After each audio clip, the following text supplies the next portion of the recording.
buenos días. Bienvenidos a un nuevo teórico de la Cátedra Antropología Biológica 1. Hoy vamos a tratar el tema ontogenia y evolución, que ya había sido sugerido en teóricos anteriores. Recordemos que en el primer teórico señalamos que ontogenia y evolución son procesos diferentes. Hoy trataremos de entender cuáles son las pautas que conectan ambos procesos. Para esto comenzaremos a desarrollar algunos conceptos que nos van a permitir ir conectando ambos procesos. Lo primero será realizar algunas conexiones entre ecología, reproducción y crecimiento. Una característica fundamental de las poblaciones de organismos como los mamíferos es que presentan proporciones sexuales que pueden variar según la edad.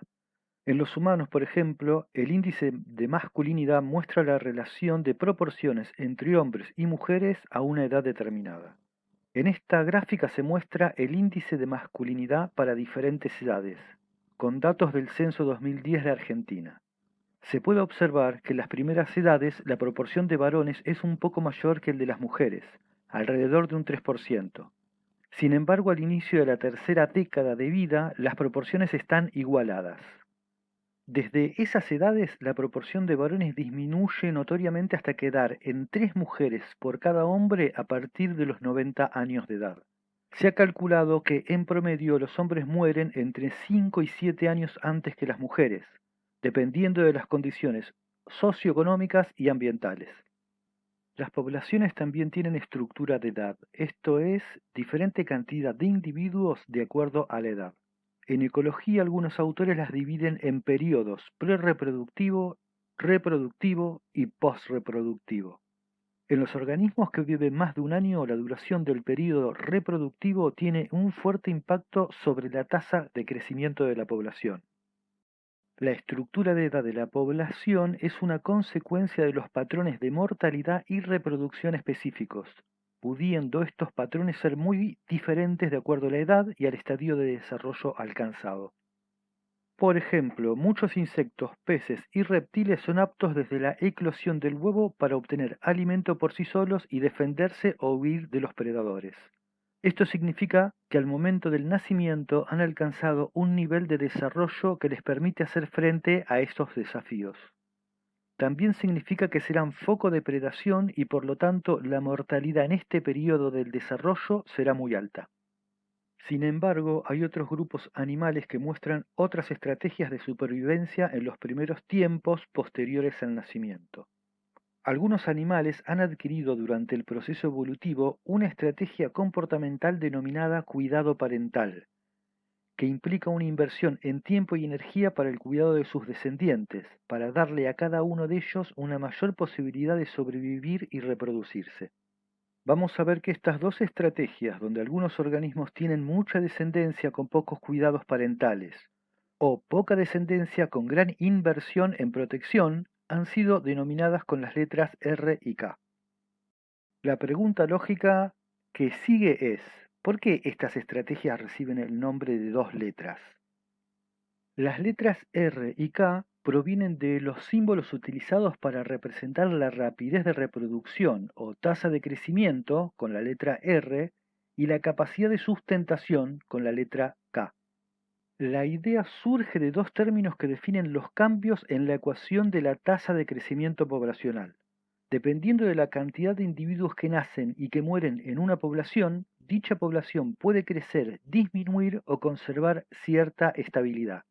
La relación entre la tasa de natalidad y de mortalidad en un momento dado se define como la tasa de crecimiento, que en este caso es la letra R. La capacidad de sustentación se refiere al tamaño de la población que puede subsistir de forma indefinida en un hábitat dado sin agotar o dañar los recursos, que en la ecuación está dada como la letra K. Algunas especies se dice que tienen una estrategia R porque tienen una tasa de reproducción elevada, produciendo un gran número de crías a las cuales no proporcionan cuidados parentales, por lo que cada cría posee una posibilidad muy baja de supervivencia. Suelen ser especies de tamaño pequeño, con edad corta y de reproducción temprana. Tienen una típica curva de supervivencia cóncava. Otras especies se identifican con la estrategia K, ya que invierten gran cantidad de recursos en unos pocos descendientes, cada uno de los cuales tiene una alta probabilidad de supervivencia. Producen un pequeño número de crías a las que ofrecen cuidados parentales, lo que reduce su mortalidad al mínimo. Generalmente son especies de grandes dimensiones corporales, con edad prolongada y reproducción tardía. La curva de supervivencia de estas poblaciones es de tipo convexo. Debemos tener en cuenta que las estrategias R y K son en realidad los dos extremos de un abanico de estrategias. La relación entre la cantidad de individuos nacidos y la supervivencia a lo largo de todo el periodo vital puede ser representado en curvas de supervivencia. Existe un infinito número posible de curvas de supervivencia. Estas curvas son representaciones gráficas de los índices de sobrevivencia y muestran las edades de mayor mortalidad en una especie, es decir, cuándo tienen mayores o menores probabilidades de sobrevivir los individuos de esa especie. Dentro del gran espectro de curvas se han delimitado tres tipos básicos. La curva tipo 1 es la curva observada en los humanos, la mayoría de los primates y es característica de los organismos con estrategias K. Tiene forma convexa ya que los organismos tienden a sobrevivir en las edades juveniles y la edad media hasta alcanzar una cierta edad en que aumenta rápidamente la tasa de mortalidad. Las especies con curva tipo 1 por lo general tienen pocos descendientes y proveen mucho cuidado parental para asegurarse de que estos sobrevivan. En la curva de tipo 2 la tasa de mortalidad varía poco con la edad. Los organismos mueren más o menos por igual en cada intervalo de edad y la curva tiene forma de una diagonal descendente. Los organismos con este tipo de curva de supervivencia también pueden tener relativamente poca descendencia y proveer cuidados parentales significativos, como ocurre en la mayoría de las aves. En la curva tipo 3, las especies R estrategas sufren una elevada mortalidad en las primeras etapas de vida larvaria o juvenil. Pocos organismos sobreviven a sus primeros años. Los afortunados que logran superar la juventud suelen tener luego una mayor probabilidad de supervivencia. La curva muestra un pronunciado descenso inicial seguido de una fase de estabilidad. Podríamos decir que un desafío vinculado al ciclo de vida está en relación a la inversión de energía para el crecimiento y la reproducción. El hecho de ser vivíparos y continuar el cuidado de las crías después del nacimiento hace de los mamíferos uno de los ejemplos más claros de las estrategias de protección temprana, con pocos descendientes y con inversión en el cuidado. Sin embargo, si bien los mamíferos muestran un importante desarrollo del cuidado parental, no es lo mismo estar en cualquier lugar de la cadena trófica u ocupar cualquier nicho ecológico. Por ejemplo, algunos herbívoros de las praderas se encuentran en permanente riesgo de ser predados por carnívoros de gran tamaño. Las crías nacen y al no tener más protección que la manada, deben estar en condiciones de poder pararse y correr en pocos minutos. Deben además ser capaces de mantenerse dentro del grupo y cerca de la madre. Esto hace necesario que al nacimiento posean el grado de madurez motriz necesario. Otros mamíferos como los cánidos o los felinos nacen con un estado de inmadurez motriz mucho menor, por lo que deben permanecer al cuidado directo de la madre y del grupo durante un periodo de tiempo. Durante este tiempo, que dependerá de cada especie, continúan con la modulación del sistema nervioso hasta alcanzar un nivel de independencia adecuado. Una vez llegado hasta aquí, debemos tener en cuenta que durante el proceso ontogenético, desde la formación del huevo fertilizado y hasta su muerte, los seres vivos pasan por distintos estadios, cada uno caracterizado por diferentes rasgos morfológicos, fisiológicos y comportamentales. Todas las generaciones de cada especie pasan sucesivamente por estos estadios, por lo que se le ha dado el nombre de ciclo de vida. De esta manera, procesos como el crecimiento y el desarrollo forman parte de un ciclo permanente y son parte de la estrategia de supervivencia. Cada especie, dependiendo del resultado evolutivo, tendrá características propias en el crecimiento y el desarrollo. Algunas de esas características pueden observarse en las curvas de crecimiento para longitud y para peso. Algunos organismos, por ejemplo, tienen curvas de crecimiento simples, como la exponencial invertida para acumulación de peso, que expresa una tasa de ganancia de peso mayor al principio del crecimiento con una disminución constante. Curvas similares pueden verse en otras especies. en donde pueden llegar a tomarse otras variables, como en este ejemplo la ganancia de altura a la cruz en dos razas de bovinos de cría, donde puede predecirse la edad del apareamiento a partir de superar cierta distancia. Esto implica que tanto el tamaño y el estadio de desarrollo como el momento de la maduración se encuentran relacionados. Hay otras curvas de crecimiento postnatal, como por ejemplo la de ganancia de peso en el ratón común, que muestran una aceleración de crecimiento hasta llegar a un pico, para luego desacelerar. La curva de distancia asociada a esta curva de velocidad es de forma sigmoidea, con una acumulación rápida de peso durante los primeros 30 días y luego se gana cada vez menos pesos hasta detenerse. En el ratón, el momento de la pubertad está ubicado inmediatamente después del pico de aceleración. En los mamíferos altamente sociales como los lobos, los perros salvajes, los leones, los elefantes y los primates, la pubertad se pospone porque se inserta un período de crecimiento y comportamiento juvenil entre la infancia y la edad adulta. En estos animales la pubertad ocurre mientras la tasa de crecimiento está en pleno descenso. Esta pubertad retrasada respecto del resto de los mamíferos suma un periodo que es fundamental para el aprendizaje. Los individuos juveniles pueden definirse como crías destetadas, es decir, que ya no dependen de la lactancia materna para alimentarse, pero que todavía son prepúberes. Son responsables de su propio cuidado y alimentación. Barry Boggin entiende que claramente la etapa juvenil agrega varios riesgos nuevos a lo largo del camino de la madurez reproductiva. La tasa más alta de mortalidad postnatal para mamíferos sociales ocurre durante la etapa juvenil. Sin embargo, es una etapa necesaria en el complejo proceso de socialización. Pero pasemos a otra curva. Bueno, a esta creo que la conozco. Vamos a repasar un poco. Esta es la curva de distancia para talla en humanos. Ya dijimos en teóricos anteriores que esta curva está relacionada con otra, que es la de velocidad en talla. Dijimos también que la segunda curva es una derivada de la primera, por lo que todo lo que se observa en una de las curvas también está en la otra. Dijimos también que en la curva de velocidad podíamos delimitar varias etapas del crecimiento y del desarrollo. Ahora llegó el momento de interpretar estas etapas desde un punto de vista evolutivo. Si vuelven a pensar en las curvas de crecimiento vistas hasta ahora, notarán que la curva humana tiene más etapas que las vistas para otros mamíferos. Vimos que estas etapas de la vida postnatal en humanos son 5: infancia, niñez, juventud, adolescencia y madurez. Los humanos tenemos 3 etapas más que los mamíferos en general y 2 etapas más que los mamíferos sociales en particular. Recordemos que los mamíferos sociales incorporan una etapa juvenil. Los humanos además incorporan la niñez y la adolescencia. El análisis comparativo de la ontogenia humana respecto de otros animales y primates en el campo de la antropología surge con la nueva antropología, ya definida en teóricos anteriores.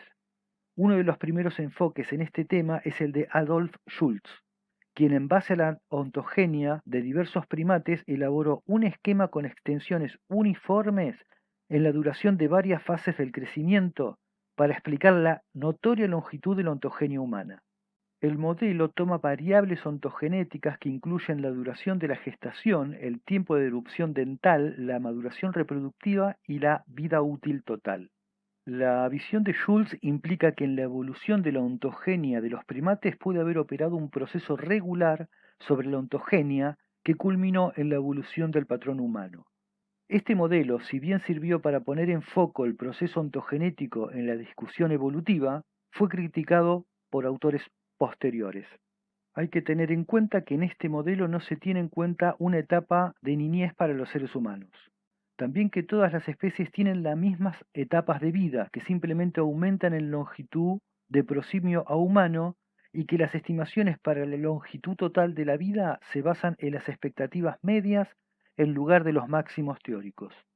En estudios posteriores pareció cada vez más evidente que el patrón ontogenético humano difiere notablemente de los patrones de ontogenia en otras especies de primates, y que son las extensiones de los primeros periodos de crecimiento los que distinguen más claramente la ontogenia humana de la de otros primates. Cuando se observan las curvas de crecimiento, lo más notorio es que los humanos crecen durante mucho tiempo, con un intervalo entre el nacimiento y la maduración superior al de todas las demás especies de primates. La mayoría de los cambios en la ontogenia humana parecen haber ocurrido durante los primeros periodos postnatales y esto permite explicar el notorio crecimiento del cerebro. Es por esto que cobra sentido incorporar un periodo particular. Como ya vimos en teóricos anteriores, la niñez se define como una etapa del desarrollo única para los seres humanos, un periodo posterior a la infancia, cuando el joven es destetado, pero todavía depende de las personas mayores para la alimentación y la protección. Es un periodo de suma importancia en lo que respecta al crecimiento y la maduración del sistema nervioso central. Recuerden también de teóricos anteriores que la curva de crecimiento cerebral tiene una velocidad muy alta durante las primeras etapas del crecimiento postnatal y que el crecimiento del encéfalo en los 10 años está prácticamente en su tamaño final. Por otro lado, posterior a la juventud, los seres humanos muestran una etapa llamada adolescencia, marcada por algún signo visible de maduración sexual y la aparición de patrones adultos de comportamiento social, sexual y económico. Estos cambios físicos y de comportamiento ocurren en muchas especies de mamíferos sociales. Lo que hace que la adolescencia humana sea diferente es que durante esta etapa de la vida las niñas y los niños experimentan una rápida aceleración en el crecimiento de prácticamente todo el tejido esquelético y se hace evidente en la curva de velocidad en talla. Esta etapa es fundamental no solo desde el aspecto biológico, sino también social. Se trata de una etapa donde se adquieren las características sexuales del adulto varios años antes de la fertilidad y donde se adquieren conocimientos fundamentales sobre sexualidad, reproducción, cuidado infantil y comportamiento dentro de una comunidad. Por su parte, los hombres jóvenes pueden practicar comportarse como adultos antes de ser percibidos como tales, lo que permite un tiempo de aprendizaje social sin riesgos de enfrentarse competitivamente con el resto de los adultos. Entonces, una pregunta fundamental es ¿cuándo y cómo se adquirieron estas nuevas etapas en el ciclo de vida? Autores como Hochberg y Belsky toman los datos de los registros arqueológicos de homínidos y los relacionan con datos actuales de primates y humanos. Estos autores se insertan en la perspectiva de la biología evolutiva del desarrollo, también llamada Evo-Devo. Los autores comparan el proceso ontogenético postnatal humano con el de los homínidos tempranos. En este modelo teórico, el chimpancé sirve como representante vivo de la supuesta historia de vida del Australopithecus afarensis. Los autores postulan que al comparar los simios y los homínidos presumiblemente tempranos contra los humanos modernos, se puede concluir que durante la evolución humana se agregaron dos nuevas etapas de la historia de vida, la niñez y la adolescencia. Una característica a resaltar, observable en la gráfica que les expongo, es que a medida que la niñez emerge y se prolonga, la infancia se vuelve gradualmente más corta. Resumiendo entonces, los humanos modernos han adquirido dos etapas nuevas en el proceso evolutivo. Estas dos etapas son fundamentales para explicar características típicamente humanas, como el gran desarrollo del cerebro y la capacidad de una socialización altamente compleja que da sustento a la cultura. El proceso de cefalización humano relacionado a la inclusión de la niñez se hace evidente cuando observamos la curva de crecimiento del peso del cerebro respecto del peso corporal en chimpancés y humanos.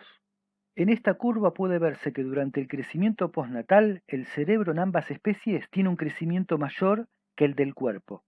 En chimpancés, sin embargo, este crecimiento es igual aproximadamente al nacimiento, mientras que en humanos la tasa de crecimiento del cerebro continúa siendo mayor que la del cuerpo durante la infancia y la niñez.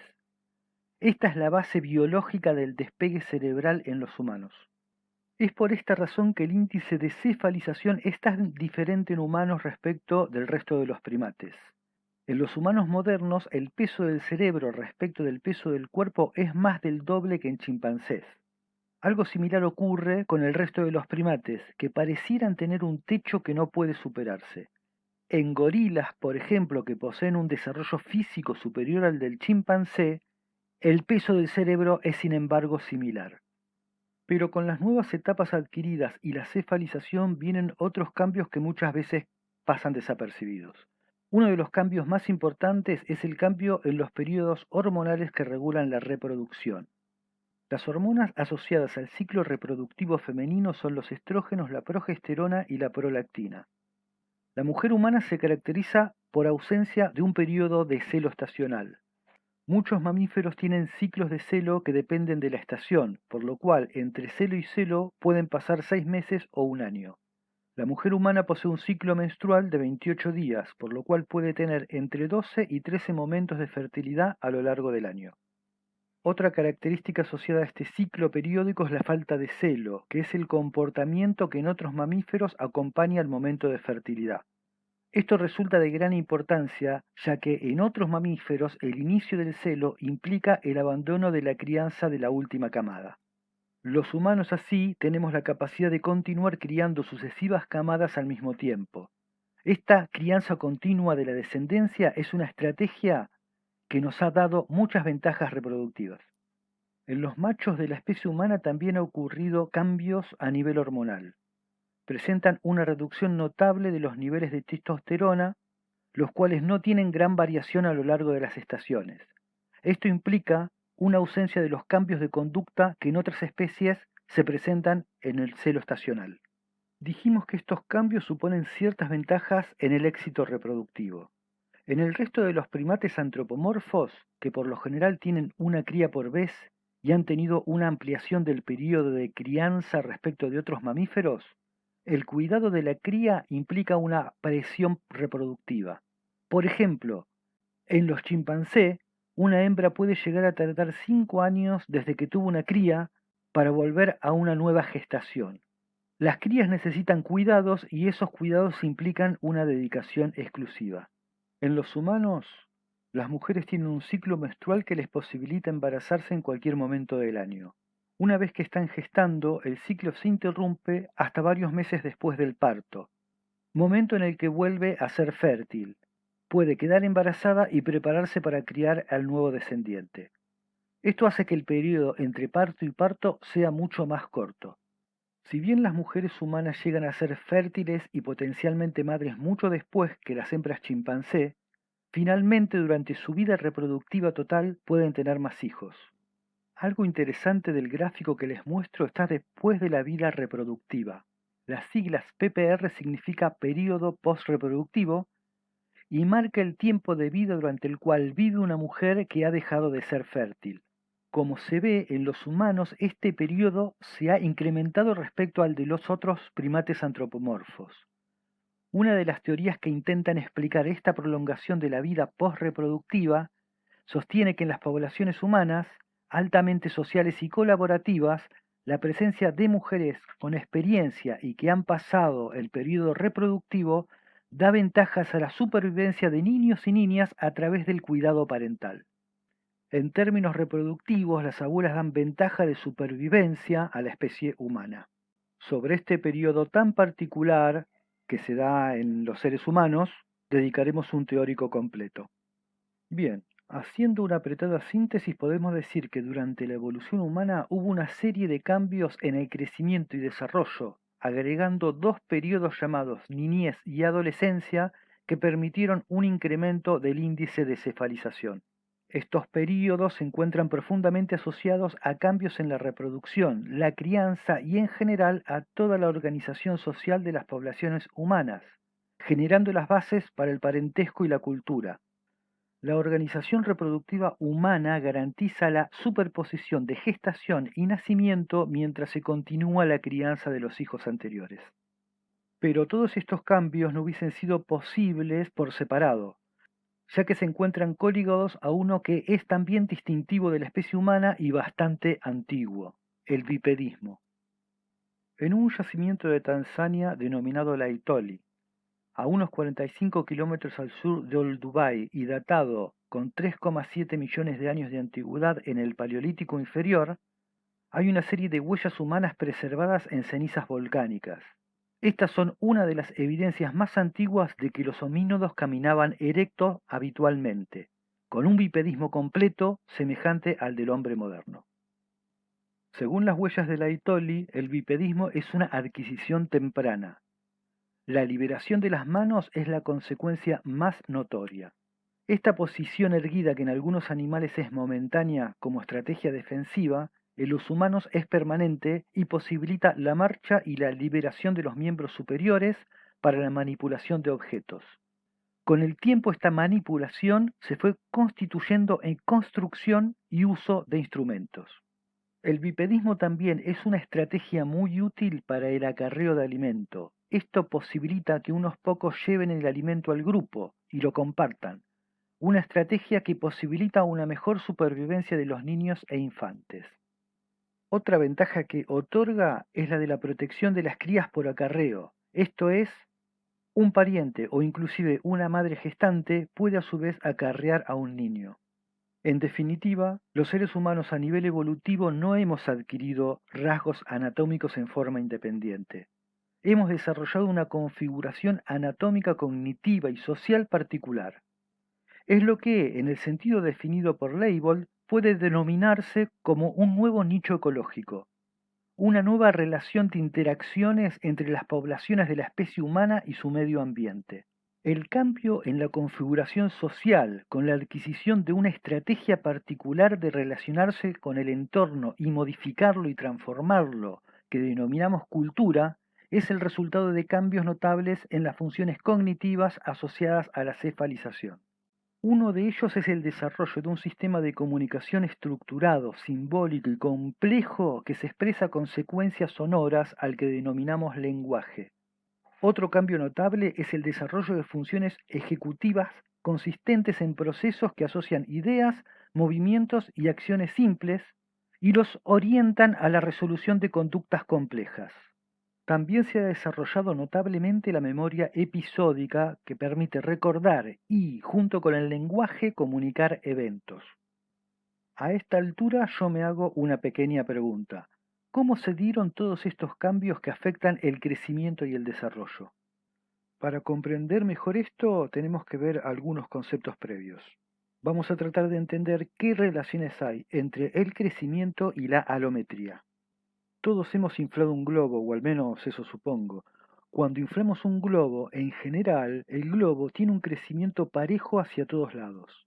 A este crecimiento proporcionado de un objeto se lo denomina isometría o semejanza geométrica, donde cambia el tamaño, pero la forma permanece constante. Cuando un cuerpo está constituido por diferentes partes, éstas pueden crecer en la misma proporción, de tal manera que entre los cuerpos pequeños y los cuerpos grandes exista diferencia de tamaño, pero no diferencia de forma. Muchos organismos muestran este tipo de crecimiento sostenido durante algunas etapas de su vida, por lo que mantienen la forma inalterada. En estos grupos, los individuos de menor edad se parecen a los de mayor edad y la única diferencia notoria es el tamaño. Pero, ¿qué ocurre cuando algunas partes del cuerpo crecen desproporcionadamente?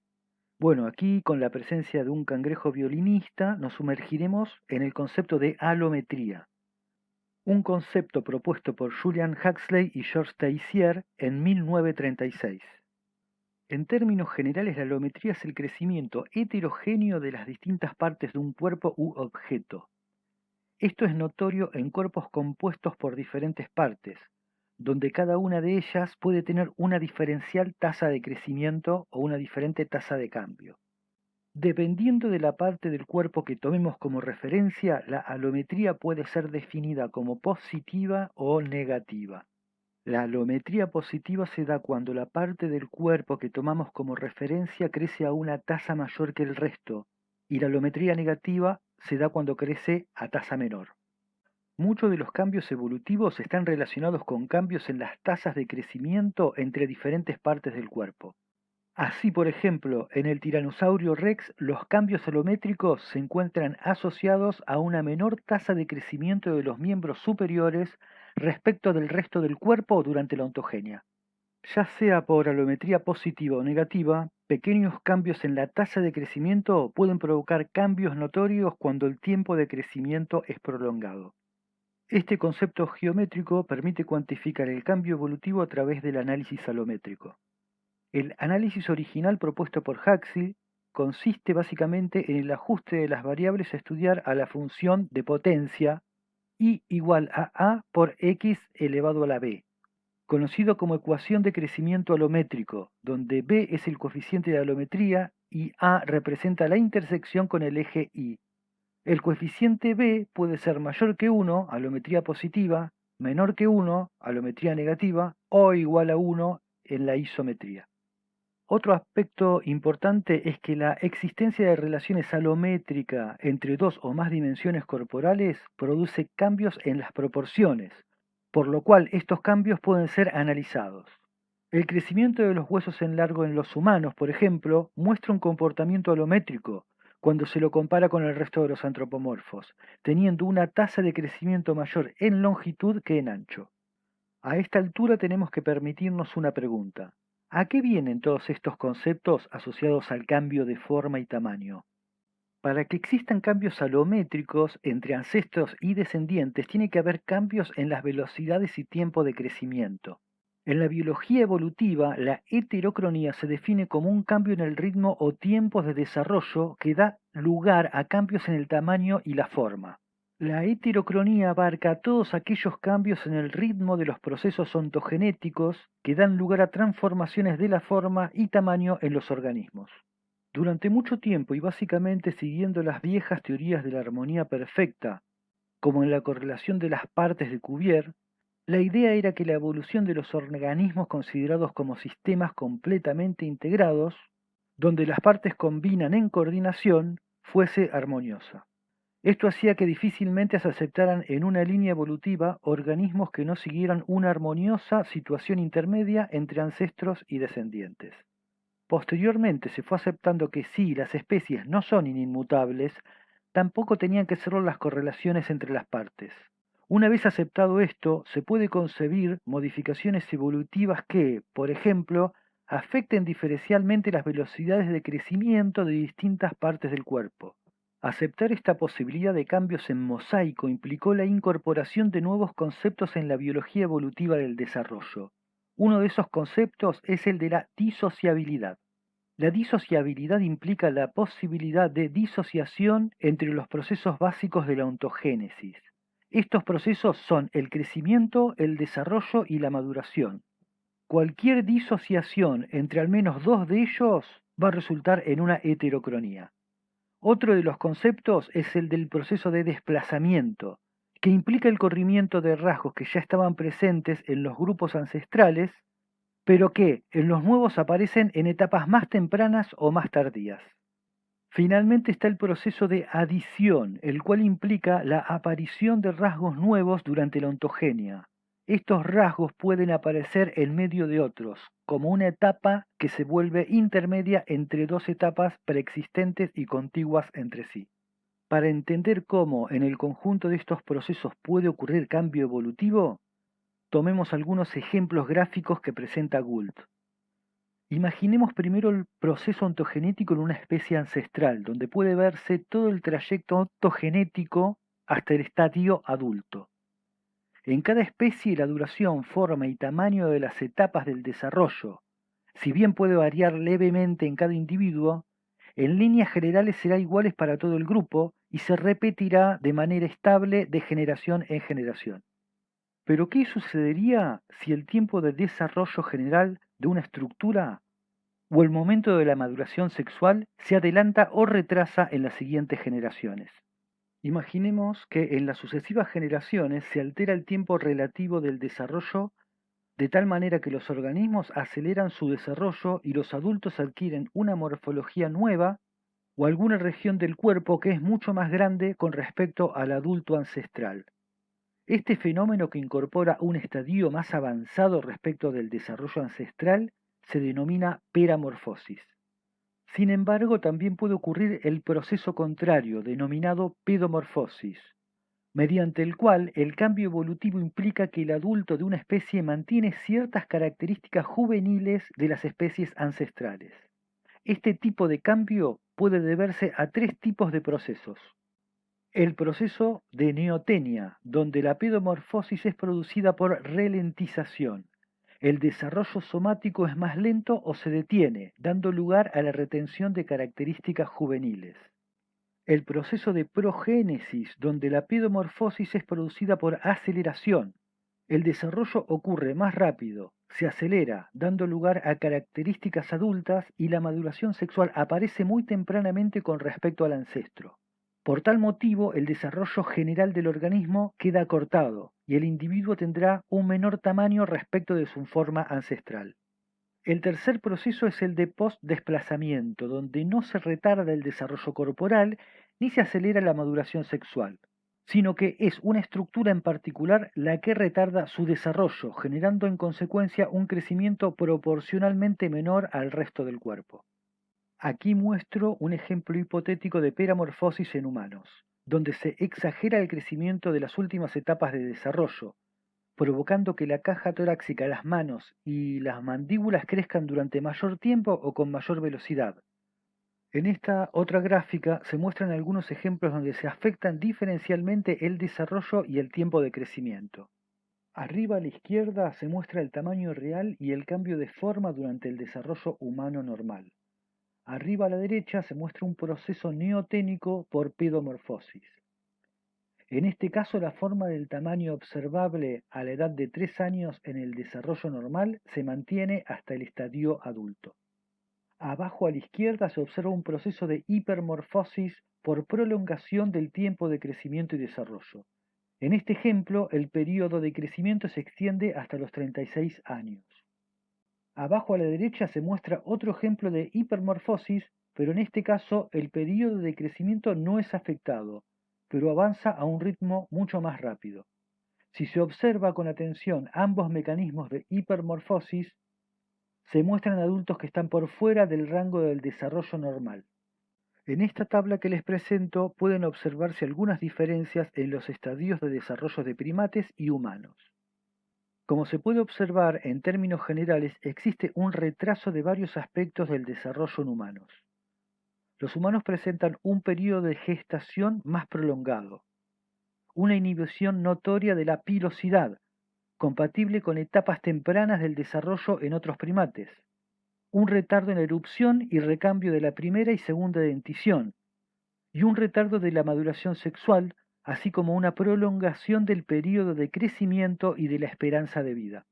Respecto a la adquisición de una prolongación de los años de vida, que supera notoriamente el periodo postreproductivo ya visto en este mismo teórico, este tema será desarrollado con mayor profundidad cuando veamos el proceso de envejecimiento. Bueno, finalmente les presento una gráfica donde les resumo un poco todas las relaciones importantes vistas hoy. En azul muestro las características actuales reproductivas de la especie humana, con un estro continuo que implica ausencia de períodos estacionales de celo y la capacidad de sostener la crianza de camadas sucesivas de descendientes. Estas son condiciones fundamentales para poder sostener una crianza prolongada. En verde se presentan las instancias asociadas al proceso evolutivo que posibilitan la adición de dos nuevas etapas en el desarrollo, dadas por la niñez y la adolescencia. Sin duda, es la niñez la etapa más importante que posibilita, junto a la infancia, un periodo prolongado de aprendizaje al cuidado de los progenitores y parientes. Como en el caso del huevo y la gallina, no hay una causa y un efecto, sino una relación sinérgica.